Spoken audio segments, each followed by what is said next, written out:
મહત્વપૂર્ણ સમાચાર સામે આવી રહ્યા છે. જીનિંગ પ્રોસેસિંગ પ્લાન્ટમાં લાગી આગ. મોડાસાના માલપુર રોડ પર આવેલા માથા સુલિયા પાસે આવેલ ઉમિયા જીનિંગ પ્રોસેસિંગ પ્લાન્ટમાં એકાએક આગ ભભૂકી ઉઠતા લાખો રૂપિયાનું નુકસાન પહોંચ્યું હોવાનું સામે આવ્યું છે.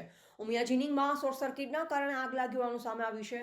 માથા સુલિયામાં આવેલ ઉમિયા જીનમાં આગ લાગવાના લઈ અફરાતફરી મચી હતી. માથા સુલિયા ગામે આવેલ ઉમિયા જીનિંગ પ્રોસેસિંગ પ્લાન્ટ અને ઉમિયા સીડ્સ એજન્સીમાં એકાએક આગ પ્રસરતા અને કોટન સીડ્સનો જથ્થો બળી ખાક થઈ ગયો હતો. જીનમાં આગ લાગતા આસપાસમાં રહેલ લોકોમાં ઘડીકભેર તો ફફડાટ વ્યાપી જવા પામ્યો હતો.